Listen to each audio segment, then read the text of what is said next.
All right, so in this section, 10.1, we're going to talk about the language of hypothesis testing. So a hypothesis is a statement regarding a characteristic of one or more populations. So example 1, a friend of yours wants to play a simple coin flipping game. So if the coin comes up heads, you win. If it comes up tails, your friend wins. So suppose the outcome of 5 plays of the game is tails, tails, tails, tails.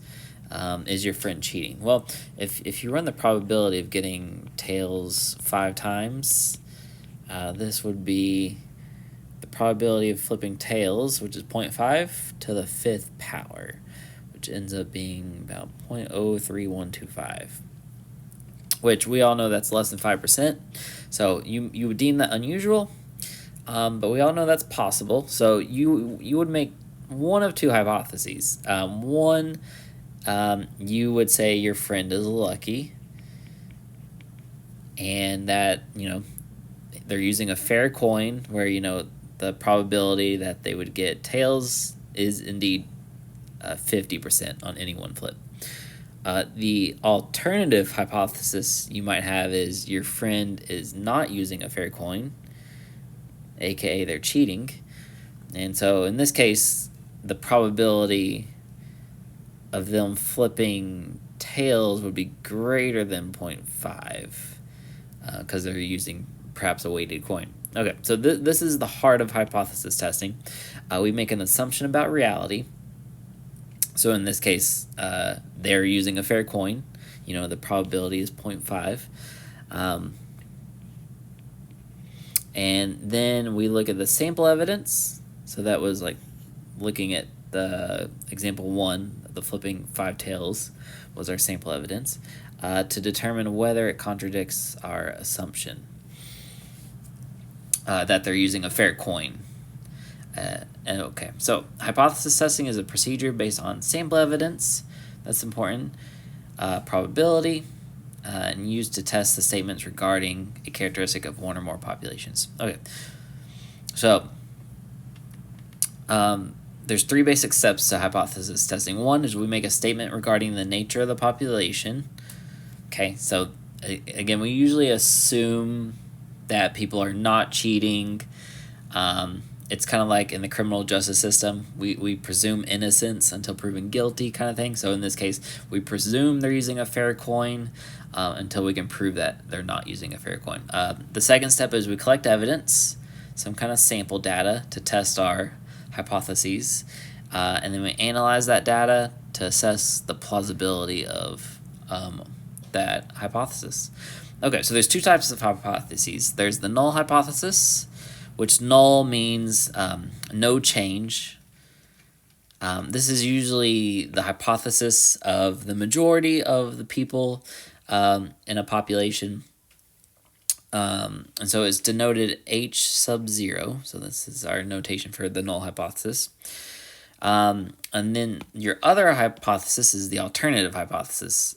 So this would have been the hypothesis that they're not using a fair coin in our example 1. So the null hypothesis would have been, they're using a fair coin, they're just getting lucky.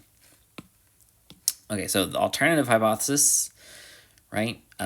We have to find evidence to support this claim, and this is denoted H sub 1.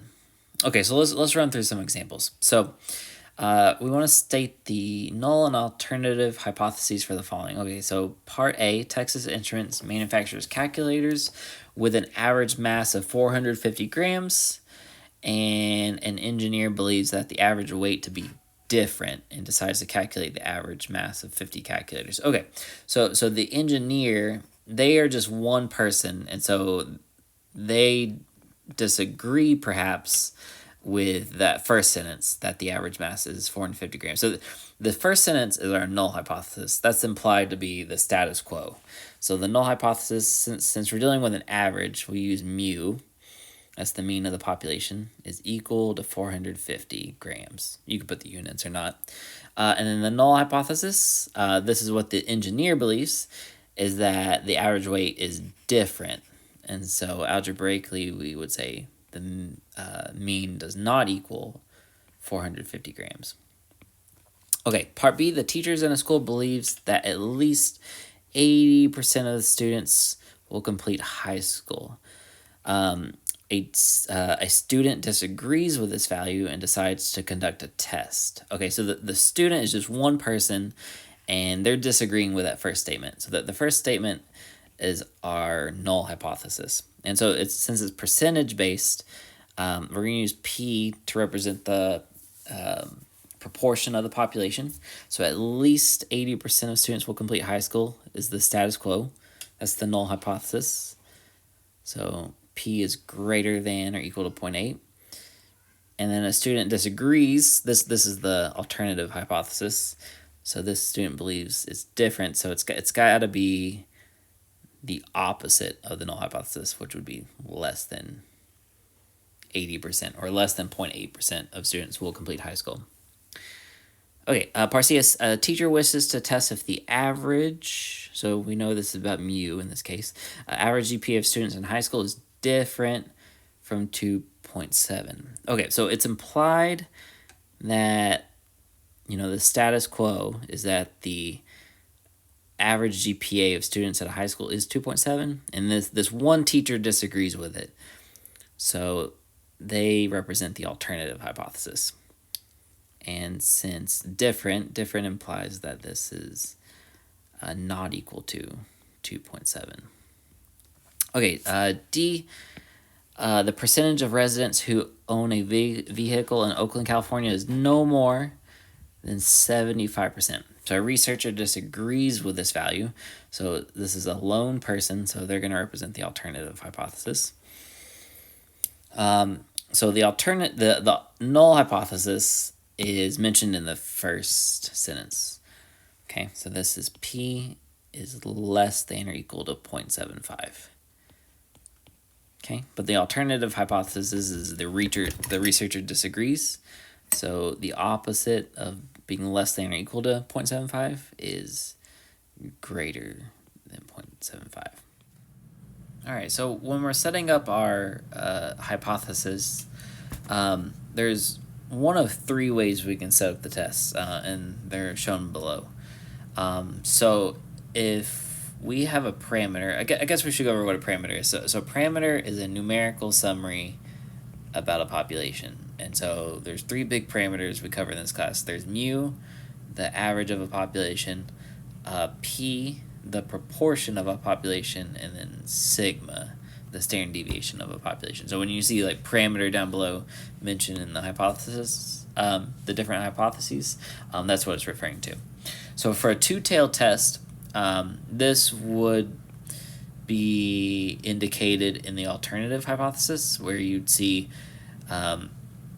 the alternative hypothesis has some parameter, could be mu, P, does not equal some value. And so if it's a two-tailed test, we're going to use the normal curve, and we'll use this more in the next two sections of this chapter, but these will be some z-score values.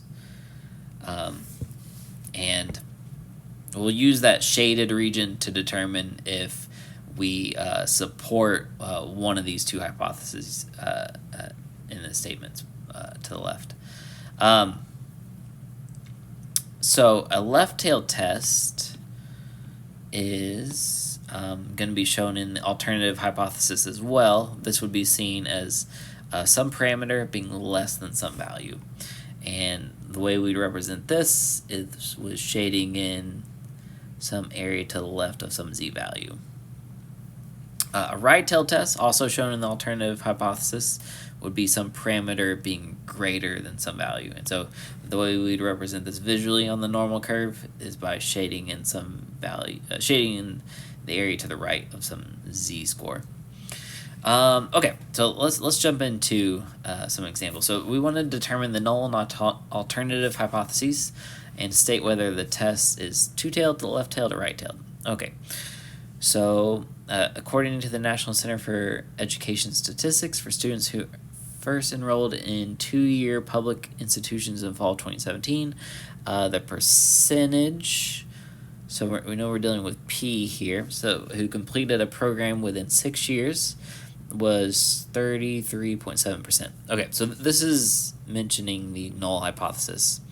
So P would be equal to 0.337 if we convert that percentage to a decimal.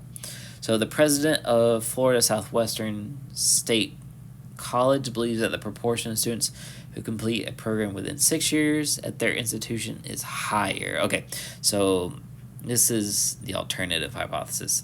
So higher would mean that he believes the p-value is greater for his college. It's greater than the 0.337.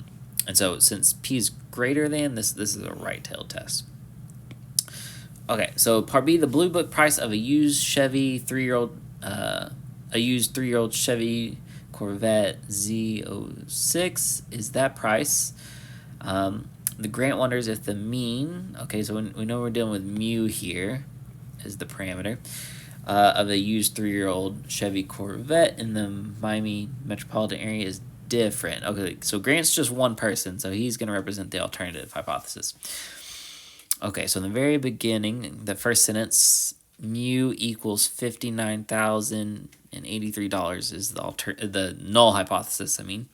The alternative hypothesis is what Grant is trying to determine if the mean price is different than $59,083. Okay, so since the alternative hypothesis is different or not equal to, this implies we're going to conduct a two-tailed test. All right, part C, the standard deviation of the contents in a 64-ounce bottle of detergent using an old filling machine is 0.23 ounces. Okay, so this is about standard deviation. So this is sigma. So that first sentence implies the null hypothesis. Okay, the manufacturer wants to know if a new filling machine has less variability, or like less spread. So this is sigma is less than 0.23 for the alternative. So since sigma is less than, this is a left-tailed test. Okay, so when we're conducting our hypothesis testing, there's one of four things that can happen after you gather your sample evidence and make your conclusion. So I'm going to use an analogy. I'm going to use the criminal justice system in this country. And so if you're put on trial for a crime, the null hypothesis in this country is that you're presumed innocent until found guilty. So the null hypothesis is that the defendant is innocent. The alternative hypothesis has to be put forward by the prosecutor. So they have to provide sufficient evidence that you would be guilty of the crime. That would be the alternative hypothesis. So there's one of four things that can happen when you're performing your test, or after you present your evidence, the judge or jury could find you guilty or not guilty. So the first thing that's possible is we can reject the null hypothesis when the alternative hypothesis is true. So this would be the correct decision. So in my analogy, this would be the judge finding you guilty when indeed you are guilty of the crime. Okay, then the next possible outcome would be to not reject the null hypothesis when the null hypothesis is actually true. This would also be a correct decision. This would be the judge finding you not guilty when indeed you are innocent of the crime. So this would also be correct. Okay, so there's two mistakes that could be made in hypothesis testing. The first one's called a type 1 error.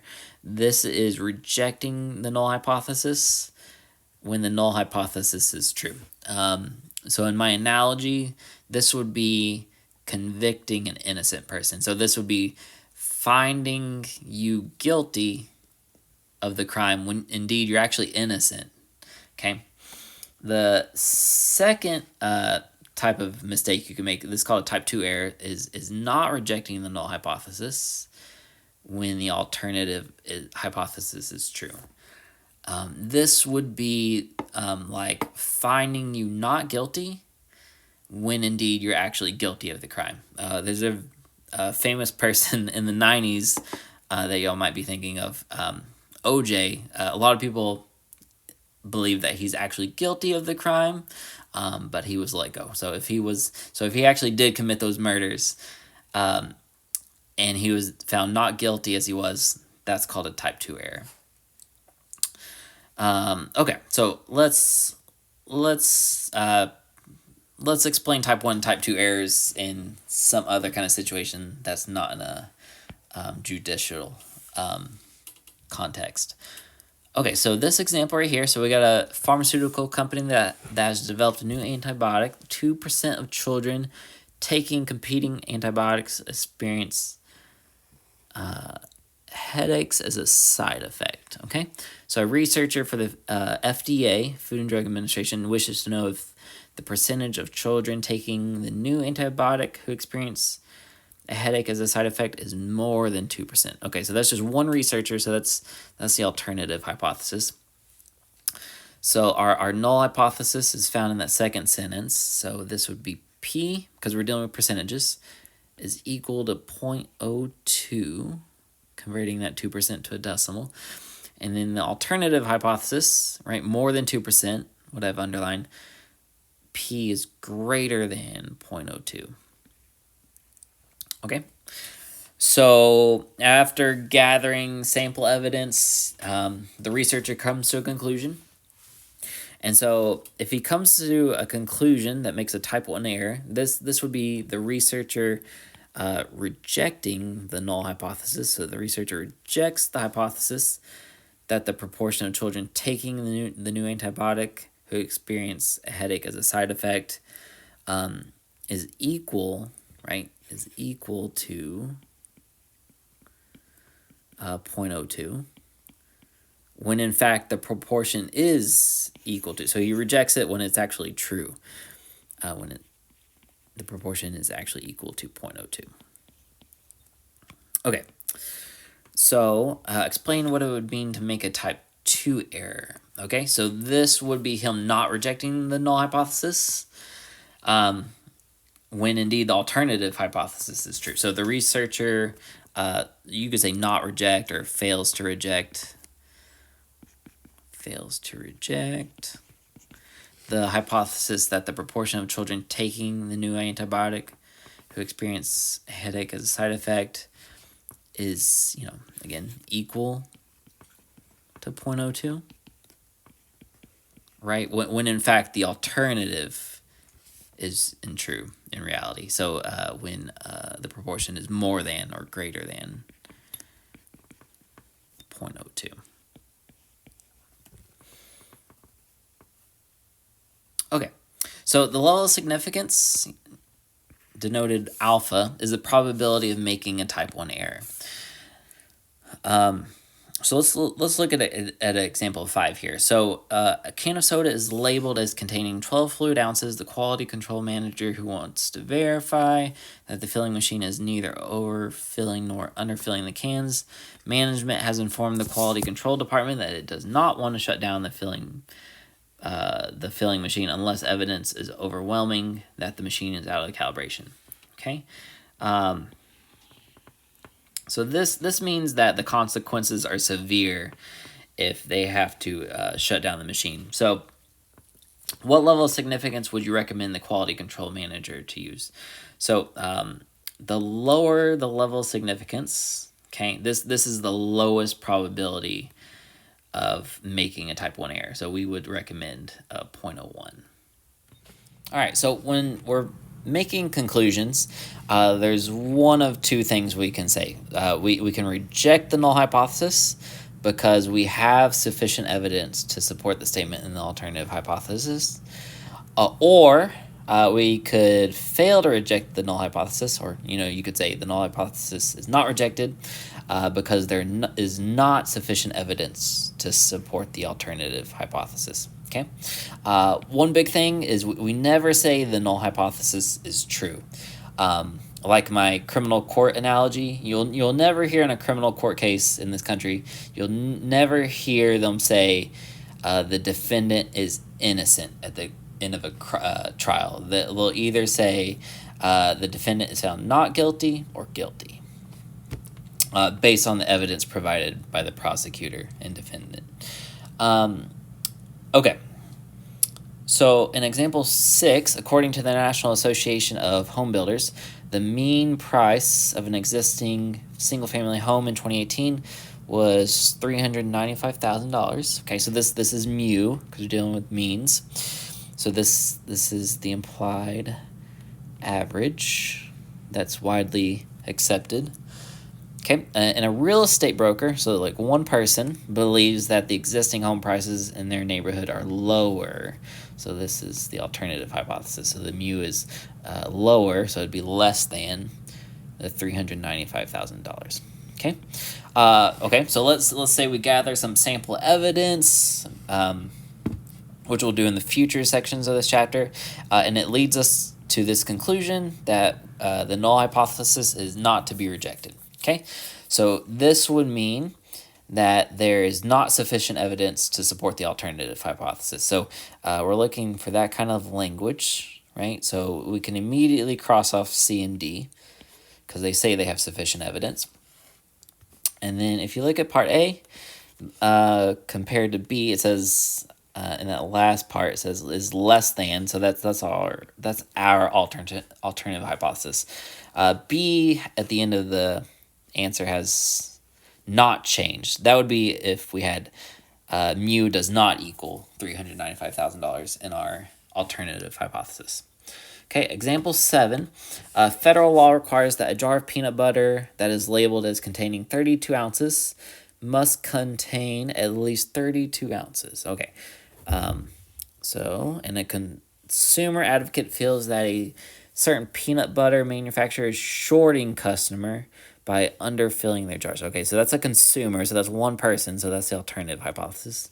So the first sentence was our null hypothesis, right? So containing at least 32 ounces, this would be mu is more than or equal to 32. That's at least 32. Okay, so the consumer believes that the mean, is less than 32 ounces in a jar. Okay, again, we gather some sample evidence, and we come to this conclusion that the null hypothesis is to be rejected. Okay, so that means there's sufficient evidence to support the alternative hypothesis. So we can reject A and B because it says we don't have enough evidence. Okay, and then we're just comparing answers C and D. So you can see the difference is less than versus more than. In our alternative hypothesis, we have less than, so we choose C.